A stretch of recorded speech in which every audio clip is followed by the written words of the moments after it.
Hello students, welcome you all on future defence academy YouTube platform. आप सभी का स्वागत है फ्यूचर डिफेंस एकेडमी के यूट्यूब प्लेटफॉर्म पे, जहां आज हम लेने वाले हैं बहुत ही important 25 questions related to history. जी हां, आज हम हिस्ट्री के कुछ इंपॉर्टेंट क्वेश्चंस को डिस्कस करेंगे। ज्यादा नहीं, डेली वेज चलेगा आपसे हमारा एसएसटी के अंदर 25 हिस्ट्री के क्वेश्चंस, कभी ज्योग्राफी के क्वेश्चंस। तो ये हम मोस्ट इंपॉर्टेंट क्वेश्चंस लेने वाले हैं। तो विदाउट एनी डिले हम फटाफट से चलते हैं हमारे क्वेश्चनेयर पे। ये 25 इंपॉर्टेंट क्वेश्चंस हैं जो अक्सर हमारे कॉम्पिटिटिव एग्जाम्स में पूछे जाते हैं। चलिए, in the Indus valley civilization great bath was found at which place. यानी कि अगर इंडस वैली सिविलाइजेशन के अंदर जो बड़ा स्नान होता था, उसका जो एरिया होता था, वो ग्रेट बाथ आफ्टर ऑल कहां पर था? मोहनजोदारो में, हड़प्पा सिविलाइजेशन, या फिर अगर हड़प्पा में, या राखी गढ़ी में, या रोपर में। जल्दी से इसका आंसर बताएंगे कि कहां पर था। देखिए, valley civilization, Indus valley civilization के समय में अगर आपको थोड़ा सा याद हो, सबसे पहली पुरानी सिविलाइजेशन के बारे में बात करेंगे तो वहां पर आ जाएगा। और क्योंकि इंडस वैली से ही हमारी क्या बनी थी, बाद में गंगा का टाइम पीरियड आएगा था, सोचो। तो ये हो गया, जिसके ऊपर ऋतिक रोशन की मूवी भी है भाई। तो कौन सी मूवी है? यस, मोहनजोदारो, जिसका एग्जैक्ट करेक्ट आंसर है मोहनजोदारो। तो याद कर लीजिए, ऋतिक रोशन की मूवी के हिसाब से Mohenjodaro the historical place, historical people, historical type का, और Indus valley civilization and great bath सारी जुड़ गई। चलिए नेक्स्ट आते हैं क्वेश्चन नंबर 2 पे। At which of the following sites largest variety of food grains in the chalcolithic age has been found. यानी ऐसा कौन सी फॉलोइंग साइट्स हैं जहां पर ज्यादा वैरायटी के फूड ग्रेन्स पाए गए थे कैल्कोलिथिक एज के अंदर, जो कि नवदातुली था, गिलुन था, आदमगढ़ था, या फिर बनावली था। जल्दी से इसका आंसर बताएंगे। देखो, फूड ग्रेन्स की बहुत सारी वैरायटी है, तो बहुत सारी वैरायटी में यानी कि नई वैरायटी होगी। तो वैरायटीज के नए होने की वजह से, यानी कि बहुत सारी नई नई वैरायटी थी, तो नए को हमारे यहाँ नव कहा जाता है। तो नए से ले लेते हैं नव दातोली, और दांतों से खाने वाला ग्रेन है हमारा, तो नव दातोली जो होगा इसका आंसर हो जाएगा। नव दतोली भी बोल सकते हैं। नेक्स्ट आ जाते हैं question number 3। Which of the following Rigvedic deities represented storm? भाई इनमें से कौन से जो है ऋग्वेदिक जो डाइटीज हैं जिनको रिजेंबल किया गया है स्टॉर्म से? तूफान के देवता कहा जाता है इंद्र, मैरिट्स, वरुण, या अपास। तो देखिए, ऋग्वेद के अनुसार बताना है, और स्टॉर्म के बोला है। जी हाँ, इसका है मरुत। मरुत जो थे वो उनको डाइटीज हैं जिनको कंसिडर किया गया है। इंद्र जो थे वो रेन के देव, वरुण हवा के लिए कहे जाते हैं, ये हमें पता ही है। नेक्स्ट आते हैं, the capital of Chola empire was Thanjavur, यानी तंजौर, वेयर बृहदेश्वर टेम्पल जो था कंस्ट्रक्ट किया गया था किसके जरिए? यानी ऑब्वियस ही बात है, चोला एम्पायर की बात हो रही है, तो राजा चोला किंगडम का ही है। तो चोला किंगडम के किस राजा ने बृहदेश्वर टेम्पल को कंस्ट्रक्ट करवाया था? राजेंद्र चोला फर्स्ट, राजा राज चोला वन, कृष्णन रमन, और वेंकट रमन। जल्दी से बताएं। देखिए, इनमें जो ट्रिब्यूट सबसे ज्यादा जो हम बात करें ना कि जिनका नाम फेमस है, वो है राजा राज। जी हाँ, राजाओं के राजा राज चोला। तो आप याद कर लीजिए, बृहदेश्वर टेम्पल राजा राज, यानी उसमें सबसे बड़े राजाओं के राजा ने बनवाया था बृहदेश्वर को। चलिए नेक्स्ट आते हैं, which of the following was most probably the first metal to be used in India? आपके अकॉर्डिंग कौन सा ऐसा पहला मेटल था इतिहास के अंदर जो सबसे पहले भारतीय लोगों ने या भारत ने इस्तेमाल किया? आयरन, कॉपर, गोल्ड, या सिल्वर?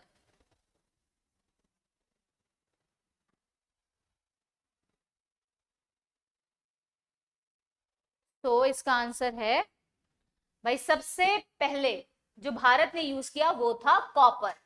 जी हाँ, तांबा सबसे ज्यादा हमारे यहाँ, इसीलिए तांबे का बहुत ज्यादा बहुत जगहों पर हमारे यहाँ इस्तेमाल किया जाता है। तो भारत के अंदर जो सबसे पहला मेटल यूज हुआ था वो था कॉपर। नेक्स्ट आ जाते हैं क्वेश्चन नंबर 6 पे। Which of the following was the most famous and prominent Pratihara king? यानी इनमें से प्रतिहारा राजाओं का, यानी प्रतिहारा वंश के कौन से राजा बहुत ज्यादा फेमस थे और प्रोमिनेंट थे, यानी जिनका अपने वक्त में बहुत नाम रहा, प्रोमिनेंट, इंपॉर्टेंट रहे? तो इसके आंसर है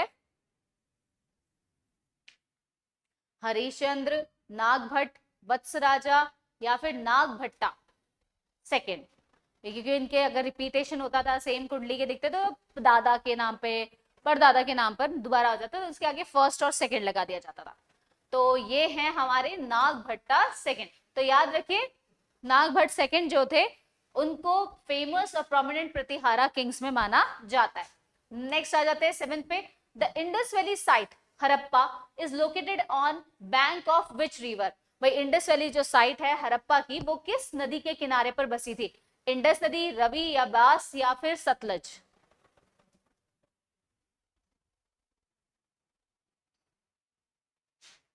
Indus valley site Harappa is located on bank of which river? Indus, Ravi, Beas या फिर सतलज? देखो इंडस वैली साइट जरूर है हरप्पा की, लेकिन इंडस मत कर देना, ये हमेशा ऐसा लगता है कि वही वही उसी वैली की सिविलाइजेशन की बात हो रही है, नहीं, इसका आंसर है रवि। रवि जो नदी थी उसके मतलब उसके किनारे पर इंडस वैली साइट हरप्पा की वहां पर लोकेटेड हुई थी।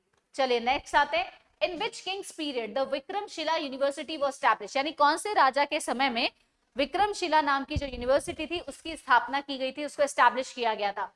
बिंबिसारा, धर्मपाल, अशोका या फिर चंद्रगुप्त?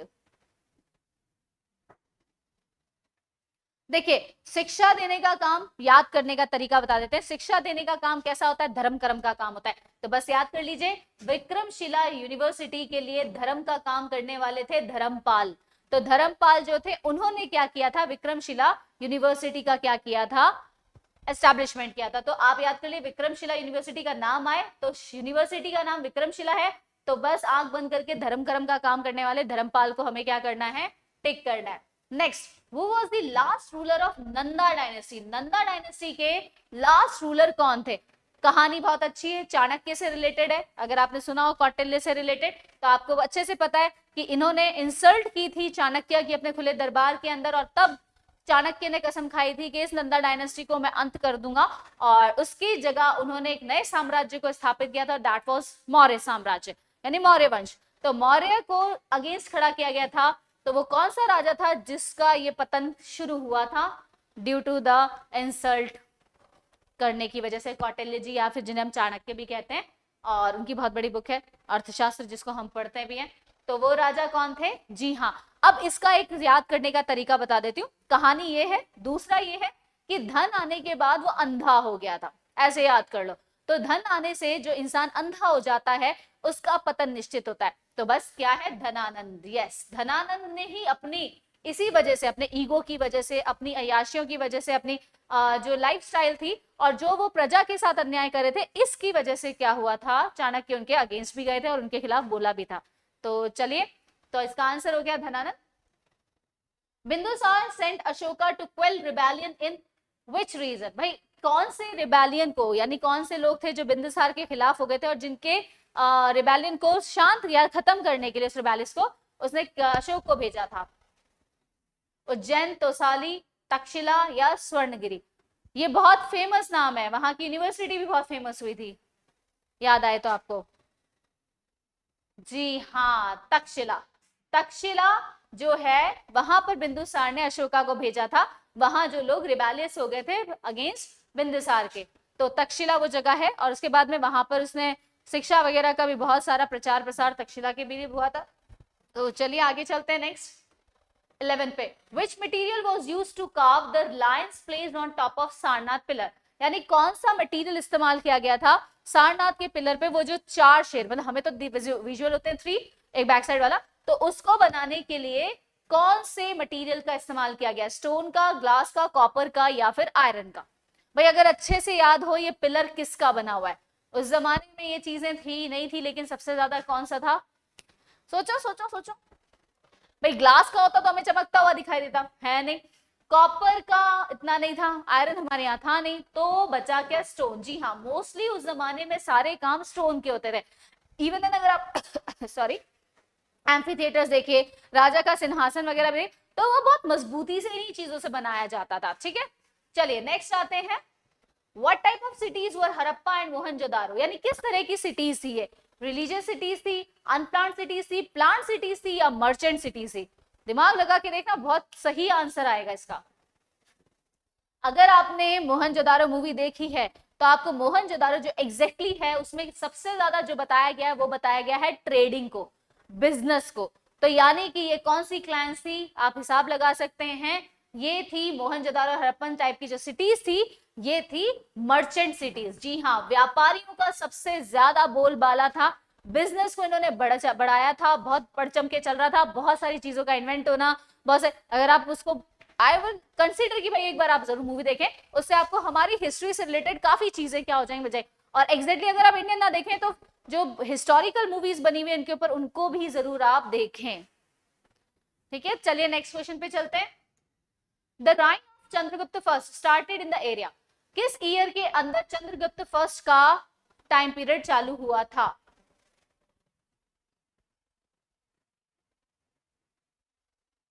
जल्दी से देखेंगे इसका आंसर।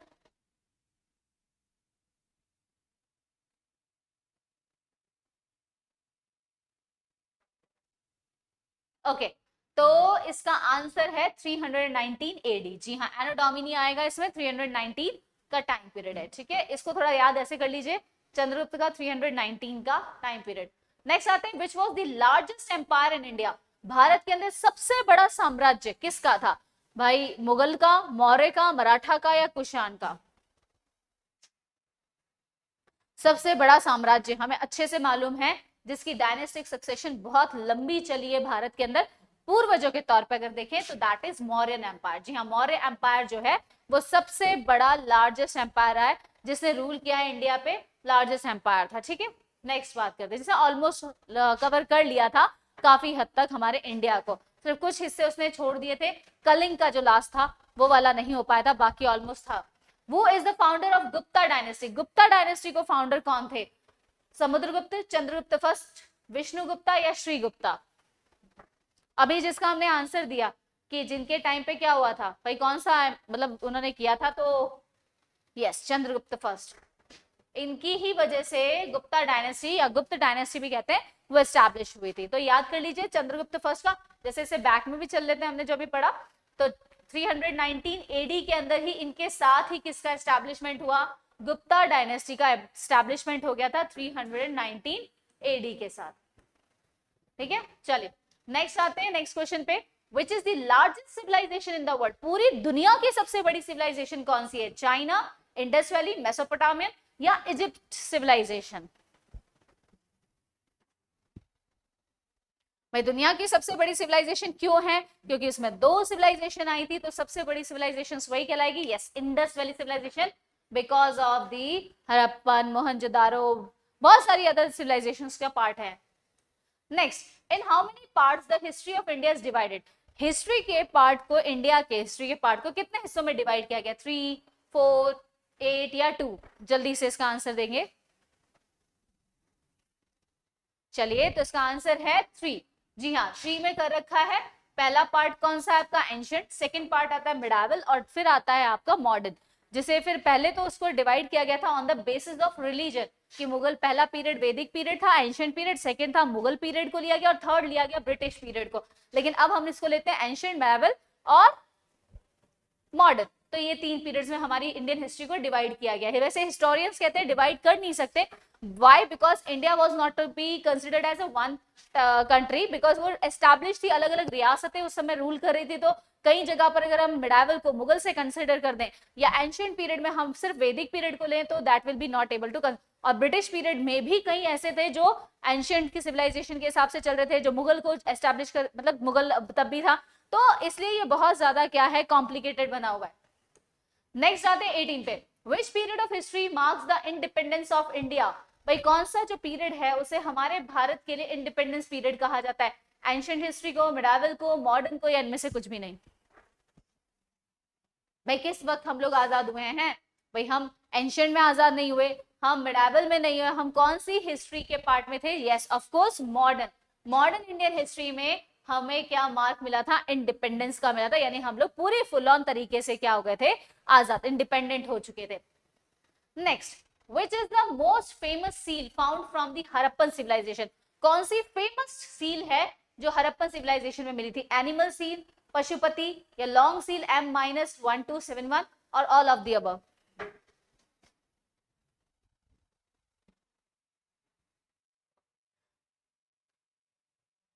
इनको एक गॉड के नाम से देख लेते हैं। भाई उस समय यही गॉड जो थे बहुत फेमस थे, तो आप उनको पशुपतिनाथ, आपने सुना होगा Pashupati is the name of a deity in Hindu religion, तो उसके बेस पर आप ये ध्यान रख लीजिए, गॉड के नेम पर सबसे बड़ी जो सील थी पशुपति सील थी, ठीक है। नेक्स्ट आते हैं 20th पे, what was the major economic source of Indus valley civilization. सबसे बड़ा इंडस वैली सिविलाइजेशन का भैया पैसे कमाने का जरिया क्या था? मेकिंग वेपन्स, एग्रीकल्चर, ट्रेडिंग यानी बाइंग एंड सेलिंग गुड्स, और ऑल ऑफ द अबव। देखिए मर्चेंट क्लैन कहा जाता है, लेकिन भाई उस जमाने में मेनली बेसिक सोर्स क्या था भाई? आधी से ज्यादा जनता किस पे डिपेंड करती थी? अगर आप देखें इंडस वैली सिविलाइजेशन है, लेकिन डिपेंडेंसी तो हमारी किस पे थी? एग्जैक्टली हम लोग क्या कहलाते हैं? एग्रीकल्चर, फार्मर्स पहले हमारी, तो एग्रीकल्चर लगभग उस जमाने में सारी सिविलाइजेशन का बेसिक इकोनॉमिक था, क्योंकि ये प्रोड्यूसर फील्ड थी, ये प्रोड्यूस करती थी, तभी तो मर्चेंट क्लैन क्या करता था? आगे जाता था। नेक्स्ट आते हैं, what is the source of Hindu philosophy. Hindu philosophy के लिए किसको सोर्स माना गया? लॉ बुक्स को, वेदास को, पुराणास को, या फिर उपनिषद को? बहुत आसान सा यार।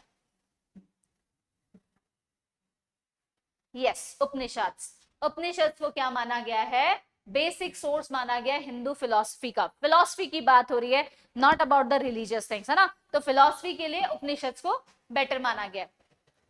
नेक्स्ट आते हैं, which among the following kavya of Sanskrit deal with the court intrigues access to power of Chandragupta Maurya. Chandragupta Maurya के समय ऐसा कौन सा काव्य था संस्कृत के अंदर जो उनके दरबार से रिलेटेड और पावर से रिलेटेड कंसेंट्रेट करता था? मृच्छकटिका, ऋतु संहारा, कुमार संभवा और मुद्रा राक्षसना। सोचो भाई, अगर इंट्री की बात हो रही है, यानी कि कोर्ट के दरबारियों की, घुसपैठियों की, इन सब की बात, स्पाई जासूसी की बात हो रही है, तो जो आदमी होगा वो क्या होगा? अलग से मुद्रा बना के रहेगा। जी हाँ, यही सोच लो, राक्षसा मुद्रा राक्षसा। नेक्स्ट आते हैं, उपनिषद आर बुक्स ऑन। उपनिषद, अभी क्वेश्चन आया था कि हमारे यहाँ फिलॉसफी के लिए किसको सोर्स माना गया हिंदू में, तो उपनिषद किसका सोर्स है? पॉलिटिक्स का, फिलॉसफी का, या मेडिसिन का, या सोशल लाइफ का?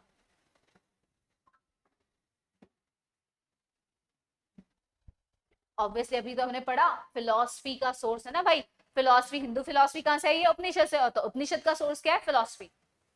नेक्स्ट आते हैं, who was the first Indian ruler who had territory outside India. पहला वो भारतीय राजा जिसने अपनी टेरिटरी इंडिया की बाउंड्री से बाहर बनाई थी? अशोका, चंद्रगुप्त मौर्य, कनिष्का, या हुविनिष्का?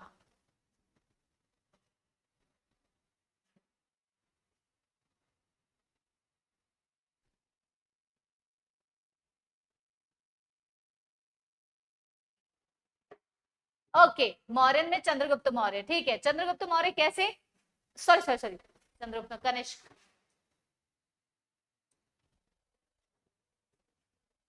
एक्सट्रीमली सॉरी, वो मेरे को कुछ और याद रह गया। कनिष्क, कनिष्क जो थे, इन्होंने भारत के बाहर भी अपना क्या किया था? एस्टैब्लिशमेंट किया साम्राज्य को। Next, who among the following was worship during early वैदिक सिविलाइजेशन। कौन थे जिन्होंने अर्ली वैदिक सिविलाइजेशन में पूजा पाठ फॉलो किया था? वाज फॉलोइंग वर्शिप, तो वरुणा, इंद्रा, सूर्य, या फिर ऑल दी अबव। यानी अर्ली वैदिक पीरियड में इन तीनों देवताओं में से किसकी पूजा की जाती थी? सबसे ज्यादा किसकी होती थी? भाई देखो, अर्ली वैदिक पीरियड की बात करेंगे तो ज्यादातर जिस देवता को माना गया है, जो उसको देवताओं का देवता कहा जाता है, तो वो कौन है? इंद्र भगवान। जी हाँ, इंद्र जो था is considered as the god of all gods ना, जितने भी देवी देवता होते थे, डाइटीज के जो गॉड था वो था इंद्र। और इसको रेन का, यानी जब एग्रीकल्चर वगैरह होती थी या कुछ भी होती तो इनको प्रसन्न करने के लिए यज्ञ वगैरह, तो he is the prime source for the worship during the early वैदिक सिविलाइजेशन। तो ही इज द, आप इसको कंसिडर कर सकते हैं द मोस्ट प्रोमिनेंट गॉड या डाइटी। सो स्टूडेंट्स, आज हमने लिटिल बिट बट थोड़ा सा क्या किया है, 25 क्वेश्चंस देखे हैं। किसके? हमारे, जी हाँ, हमारे हिस्ट्री के। आई होप आज के 25 क्वेश्चन फटाक फटाक वाले जो हमने सॉल्व किए इजी थे, लेकिन बहुत इंपॉर्टेंट थे, तो हमें पसंद आए होंगे। और आई होप कि आपको आज का सेशन अच्छा लगा होगा। Thank you so much. कल फिर मिलेंगे हम। जय हिंद, जय भारत, गुड नाइट, शब्बा खैर, शुभ रात्रि, सायनारा।